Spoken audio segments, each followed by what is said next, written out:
Stay here. Mr. President, how did it talk over the Russian allies? There wasn't an agreement on anything. It could have been an issue, even if issues that didn't affect only one country. Was there anything important that happened? The Prime Minister kept screaming their heads off. On issues about the safety of the countries, the Russian President also looked too calm though. He also looked narrowed eyes, as if the other Prime Ministers and Armenia were arguing heatedly. With the Prime Minister of Australia. It seems we have something that wants to be shown to you. I will be right back.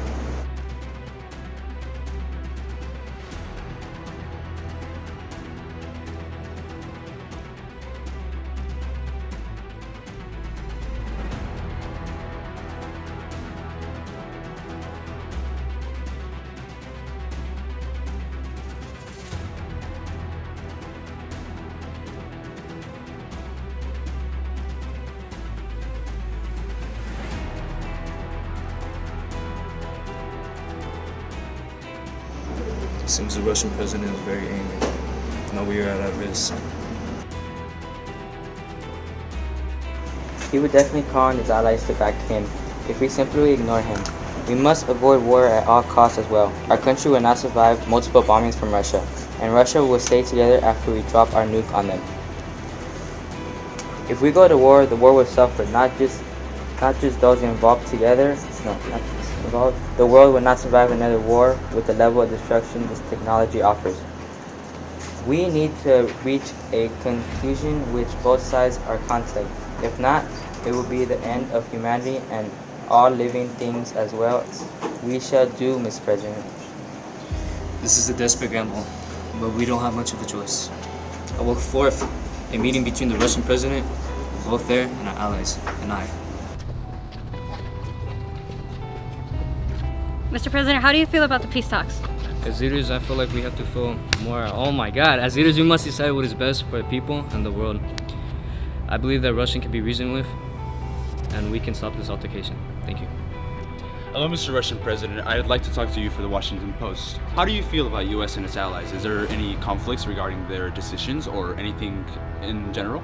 I feel that Australia, the Prime Minister of Australia, doesn't allow anything to go through. Every time a deal is made between my allies and the US President, Australia always jumps in saying the negatives to America. How can we discuss peace with a country that wants some kind of dominance over the world? Please don't speak of our ally in that way. We've been trying to discuss these matters for months and we haven't gotten anywhere because the president isn't able to talk at all. His Excellency cannot even speak due to you constantly being a nuisance and interrupting him when he was trying to speak his mind. Most of your wishes are so idiotic. I mean, come on, how can you speak of such self-centered ideas all the time?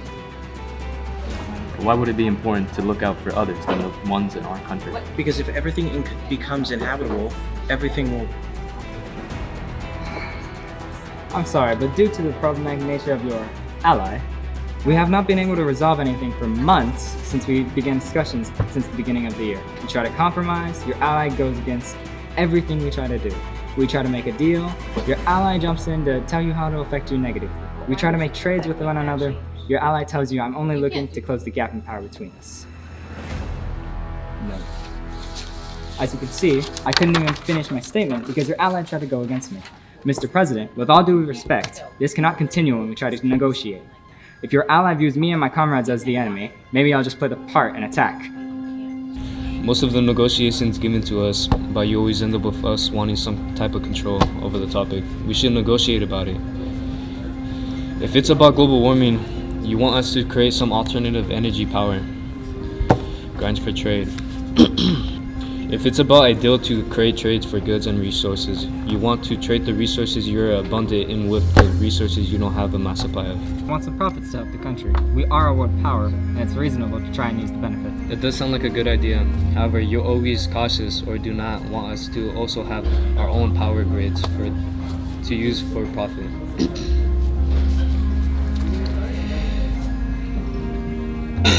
When we were investigating the nuclear energy, tensions arose because you did not want to continue with the projects we were working on. When it was for creating trades, We wanted to trade with you for copper or oil, but you wanted to trade timber or lead. Knowing we would use the copper and oil to advance our country further. We prefer negotiations that benefit both parties, which is why we disagree with the suggestions you made.